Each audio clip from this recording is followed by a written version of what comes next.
Selamat datang di video perkuliahan kalkulus lanjut. Kali ini saya akan kebagian untuk menjelaskan mengenai ini bab 15 ya, yaitu tentang kalkulus vektor.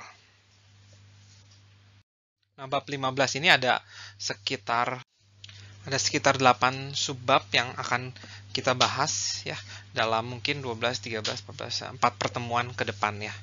Nah, jadi topik pertama yang akan saya bahas yaitu tentang ini vector fields atau bahasa Indonesianya itu adalah medan vektor. Nah, di sini saya ada satu contoh medan vektor yaitu adalah ini gaya gravitasi. Ya, jadi gaya gravitasi tapi kita tinjaunya itu di space ya di luar angkasa gitu. Jadi ceritanya yang bulat ini tuh adalah bumi ya, dan di sekitar yang bulat ini tuh ada gaya gravitasi yang semuanya itu arahnya itu arah menuju ke 0,0,0 itu gitu ya. Jadi atau kalau kita proyeksikan ke dua dimensi itu seperti ini nih. Mungkin kalau tiga dimensi nggak terlalu kelihatan, tapi kalau dua dimensi itu ini ya. Jadi di titik ini berarti ini gitu. Di titik ini berarti gaya gravitasinya arahnya ke sini. Di titik ini ke atas gitu ya. Di titik sini ke kiri gitu. Di titik ini gimana, ke kanan gitu ya. Intinya gaya gravitasi itu adalah suatu medan vektor yang arahnya tuh menuju ke titik 0,0 ya. Selain itu, ini satu contoh juga tentang aliran fluida ya. Jadi di sini tuh diambil contoh ketika pipanya itu semakin sempit ya. Jadi pipanya tadinya itu lebar, terus semakin sempit, dan ini adalah arah medan vektornya ya. Jadi ketika jauh, masih agak jauh, medan vektornya tuh lurus-lurus aja tuh gitu. Tapi ketika sudah semakin mengecil gitu ya, yang bagian sini tuh arahnya agak ke kanan, tapi yang bagian atas arahnya tetap lurus gitu ya. Dan yang terakhir, ketika pipanya sudah menjadi kecil, kan ini kan vektor tuh punya arah dan punya besar ya. Dan di sini arahnya tetap sama, arahnya ke kanan, tapi sekarang panjangnya menjadi lebih besar ya.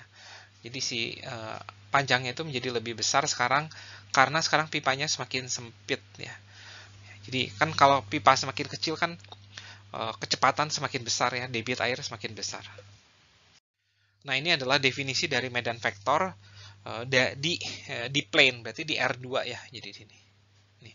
Jadi vector field in a plane, berarti ini vector field yang didefinisikan di R2 ya gitu. Itu adalah fungsi yang memetakan setiap titik di R2 ke sebuah vektor yang hidup di R2 juga gitu ya. Jadi F itu tuh adalah sebuah fungsi dari R2 ke R2 ya. Nah, jadi di kalkulus lanjut ini saya yakin kalian udah belajar fungsi bernilai vektor ya. Biasa simbolnya itu R. R itu adalah dari R ke Rn ya. Nah, kemudian kalian juga sudah belajar fungsi peubah banyak ya. Nah, dari Rn ke R gitu ya. Nah, kalau ini bentuk geometrisnya itu adalah apa? Sebuah lengkungan ya, lengkungan di Rn.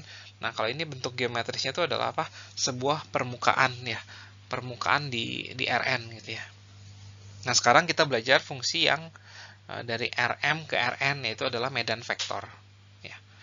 Nah, jadi di sini vector field itu biasa didefinisikannya di plane, di bidang, dan juga di ruang ya. Di ruang. Karena vector field itu erat sekali dengan masalah nyata, jadi biasanya kita cuma tinjau antara di bidang atau di ruang sih. Nah, ini adalah contoh sebuah vector field ya. Jadi fx, y sama dengan xi ditambah yi ya, yj sorry. Nah, kenapa saya nggak notasikannya dengan seperti ini untuk membedakan antara vektor dengan titik ya. Jadi, nah ini adalah notasi vektor, ini adalah notasi titik ya. Walaupun dua-duanya itu x, y sih ya itu ya. Nah, jadi medan vektor xi plus yj ini tuh adalah medan vektor yang gambarnya itu seperti ini ya, seperti yang saya sudah gambarkan di sini. Jadi ketika titiknya itu dekat dengan 0,0, besarnya itu kecil ya, tapi ketika titiknya itu semakin jauh, dia tuh semakin membesar gitu, besar dari vektornya, tapi arahnya mah sama gitu. Nah, jadi untuk arah yang di sini nih ya, saya ambil satu garis nih. Nah, ini arahnya sama semua tuh. Ya, yang membedakan tuh cuman besarnya gitu. Jadi kalau saya punya titik di sini, medan vektornya mungkin lebih besar lagi gitu. Ya, semakin lebih panjang gitu. Ya, jadi di sini semakin lebih panjang gitu. Ya, ya semoga cukup jelas ya. Ini adalah medan vektor. Jadi di setiap titik itu punya punya punya arah gitu, punya gerakan gitu ya, punya gaya lah intinya. Nah, ini ada satu lagi contoh medan vektor yang merupakan sirkular ya, jadi atau spin gitu. Di sini istilahnya tuh spin gitu ya. Jadi dia selalu tegak lurus dengan titiknya dia di mana berada gitu. Jadi kalau misalkan titiknya ada di sini nih ya. Nah, ini kalau titik ini kita anggap sebagai vektor kan arahnya berarti gini nih ya. Nah, dia tegak lurus dengan dengan vektor ini gitu. Jadi gini gitu. Nah, kalau saya punya titik di sini nih ya.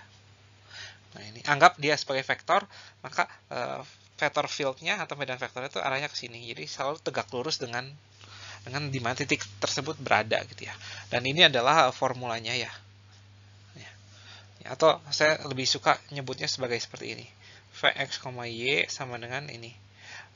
Min y per akar x kuadrat tambah y kuadrat ditambah ini i ditambah x per akar x kuadrat plus y kuadrat ya. Ini j. Ya sama aja sih sebenarnya. Nah, semoga cukup jelas ya.